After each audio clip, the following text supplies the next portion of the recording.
Jill, not Hill! Jill, not Hill! Jill, not Hill! Jill, not Hill! Jill, not Hill! Jill, not Hill! Jill, not Hill!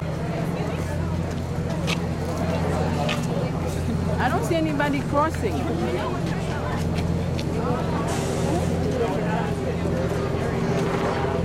How are you? So you recognize me? Yeah.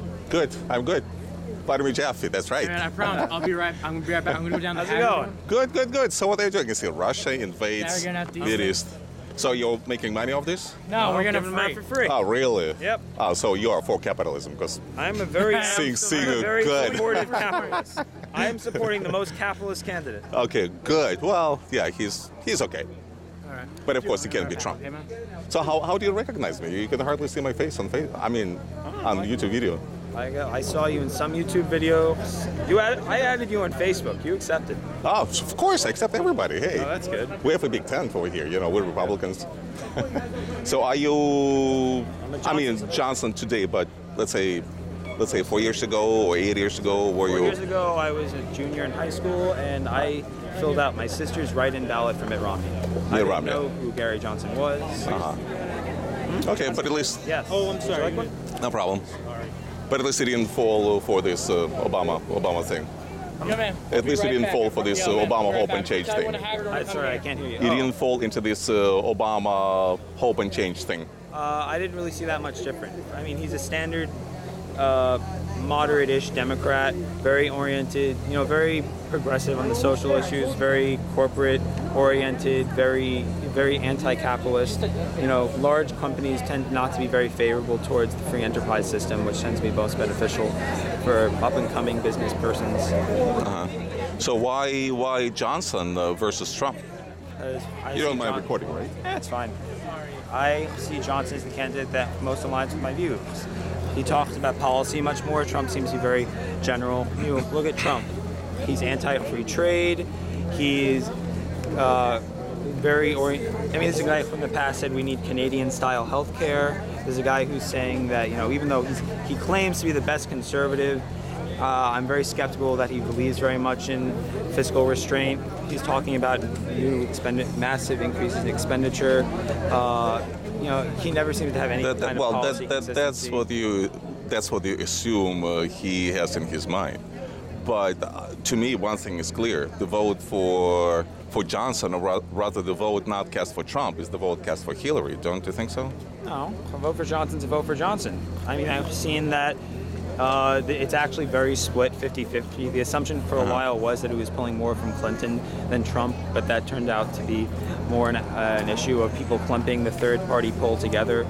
But he actually is a very rare circumstance where he's pulling just about perfectly down the middle. He might have the best ideas in the world. He's not going to become the next president of the United States. I'm not entirely sure. If he gets into one of the debates, then he could go, straight to the moon.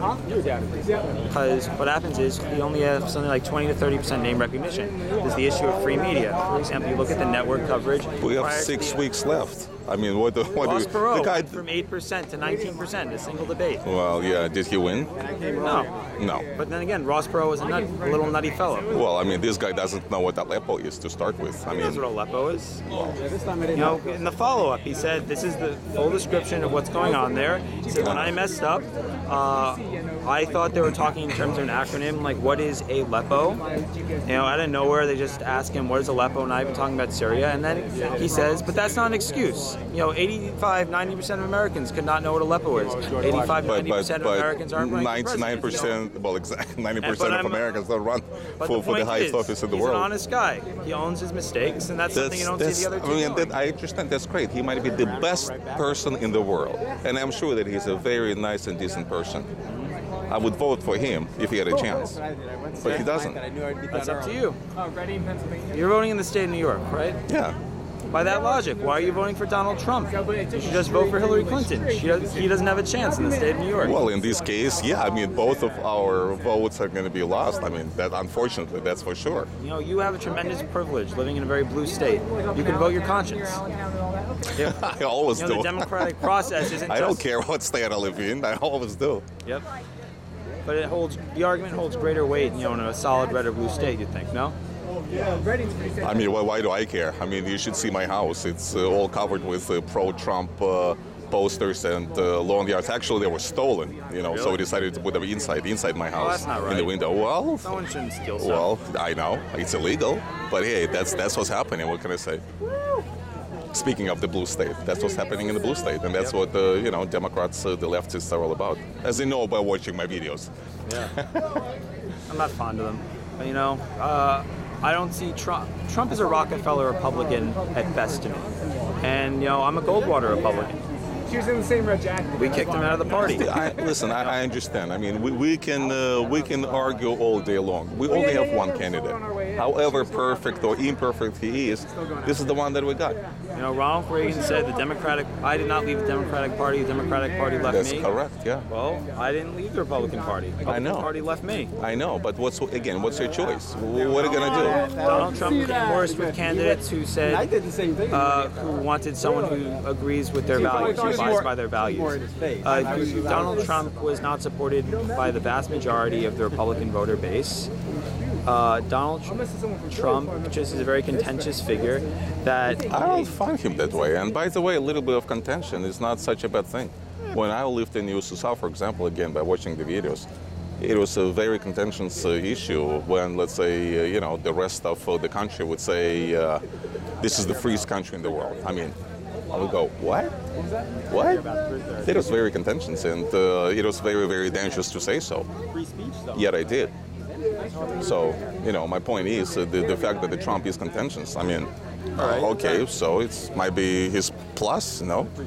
I mean, it's understandable, but I would say that when the issue is increasing by polarization, a lack of... He doesn't. I mean, nobody increased the polarization more than Obama. Really, I would say nobody. That it's bipartisan. I mean, I talk to a lot of people who I have to argue with that I have to argue towards and say the Democrats have had a very strong role in the process. But I would say it's coming from both sides. Mm-hmm. Okay, well, I mean, what can I say? You obviously in this country you're allowed to vote your conscience, like you said, but unfortunately he's not going to be, unfortunately he's not going to be our next president. I think it's going to be either Trump or Hillary. Who do you prefer? Johnson or Trump? Trump. On policy? Yeah, Trump. Okay, which Absolutely. Well, a lot of policies. To start with, let's say, we talk about international policies, right? Not internal policies. So if we talk about international policies, this proverbial build the wall. Isn't it the right of every country to protect its own borders and most importantly control who's coming into your house? Think about it this way. You live in a house. I'm sure you would only want to see the invited guests in your house, right or wrong? Mm-hmm. Makes sense. So by extension, America is our house. So I only want to see the invited guests in my house. All right. Well, even if you agree with that policy, there's the issue that the wall just generally isn't a good policy to enforce it. It's an excellent policy. The walls do work. The walls work. The walls worked in the East Bloc countries, like myself. The purpose of the one that I came from, obviously the purpose of the wall was the that opposite. Reminds me of what Ron Paul said, 4 years ago. He said, "You talk about walls to keep people out. Ultimately, the wall is going to be used to keep people in." Once they become obsolete, once they become obsolete. But before they become obsolete, they do control. It's like you have a door in your house. Open your doors, never lock the door, or do away with the doors altogether. Over time, an increasing percentage of legal immigration in the United States has been concentrated not in the border states, but far from it. In New York, Chicago, Georgia, the nature of legal immigration in the United States has changed. It's not primarily coming from the South. It is coming via people who are overstaying visas, who came here legally and then stayed here to overstay their But at least, I agree, but at least they enter the country legally, and we know who they are. When you cross the border with no papers whatsoever, your passport is not stamped when in the middle of the night you get to this country through whatever, tunnels or fence. The issue of how, first of all... And we can enforce, by the way. Those who overstay, we know who they are. It's just political decision what to do with them. Do you support property rights? Do you think you have a right to... Of course. Okay. Property rights, private property rights. During the Bush administration, when there was a bipartisan measure, which Hillary Clinton also voted for, to put a fence on the border. Yes. In order to do so, the government had to use a tremendous amount of eminent domain to seize people's property, or they had the effect. No, to build the yes. border. What are you talking about? They put a fence on the border during the Bush administration, and in order to do this, they had to seize people's property.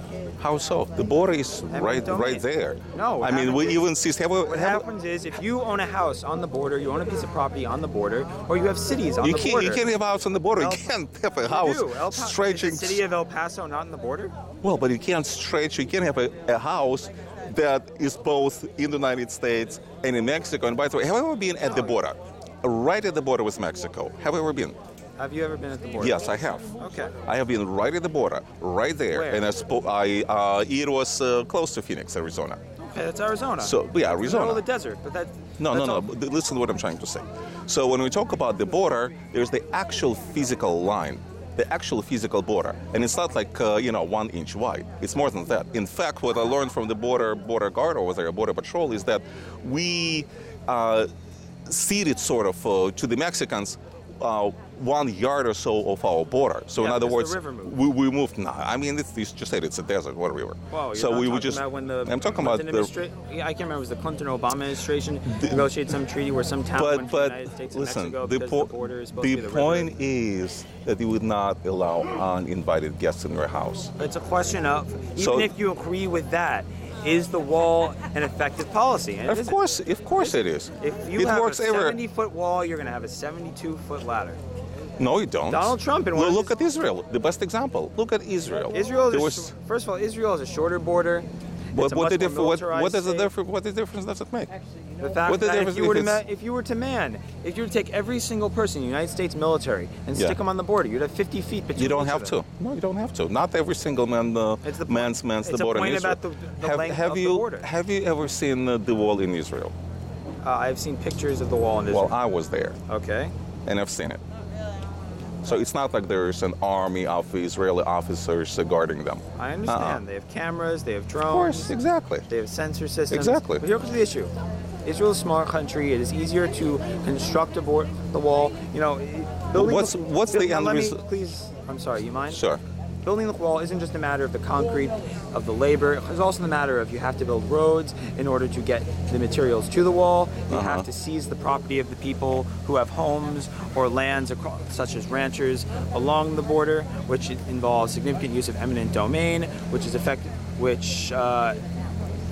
since the case of New London versus, I can't remember the individual's case, it's been ruled that on as flimsy bases as increased tax revenues, the government can seize your property. What value would you put on human life?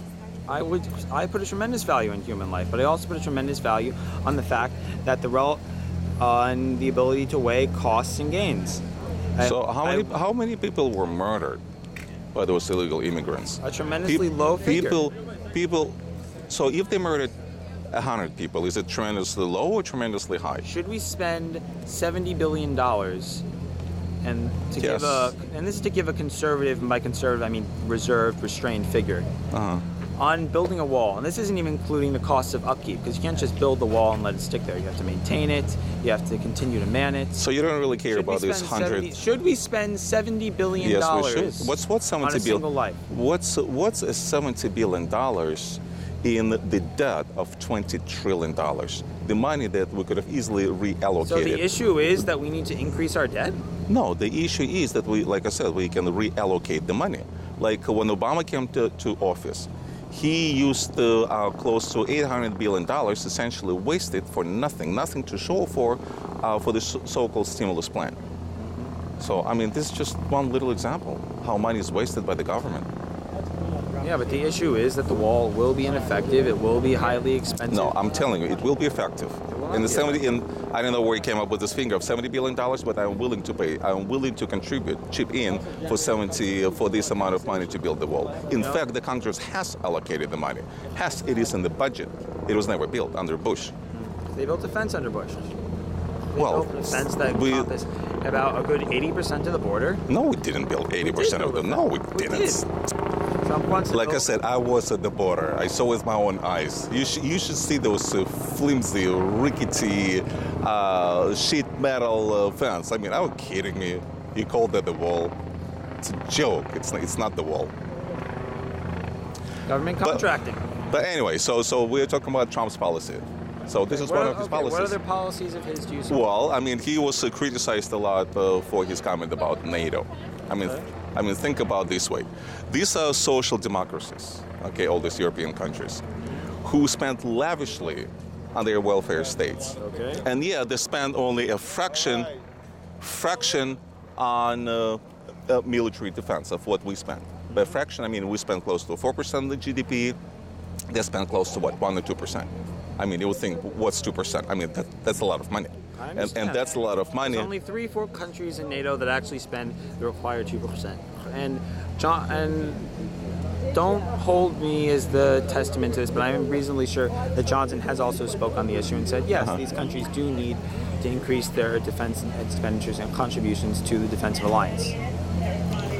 So, I mean, then there's no disagreement between Trump and Johnson. On that particular issue. Do you know any other Trump's policies that you disagree with? Maternity leave, protectionism. Anti-amnesty. Because I'm sorry, I'm pro-amnesty simply because I don't see what else you're going to do. Throw out the criminals. But you agree with his stance that we have to first kick out all the illegal immigrants, build the wall. I mean, I'm sorry, not illegal, criminal illegal immigrants. Criminal illegal immigrants. Round them up. Just follow the law, right? Round them up and deport them. And what about the other 11.5 million people? We don't know how many we have, but let's build the wall first, and then we'll see. Like he said, let's build the wall first, and then we'll talk. No, I don't see why we should they're waste. here. First of all, I don't see the issue. Not the issue. I don't see why we should waste expenditures on a measure that is going to be less than effective.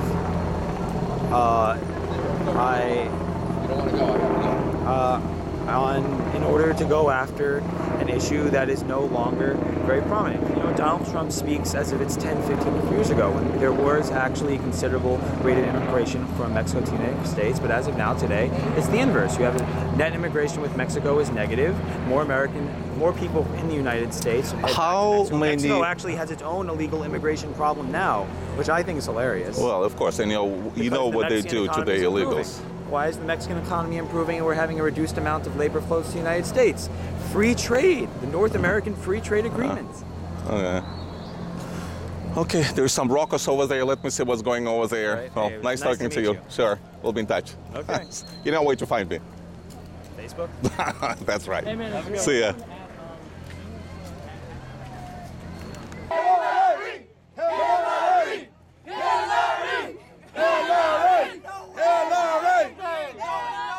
Trump, que chinga su madre.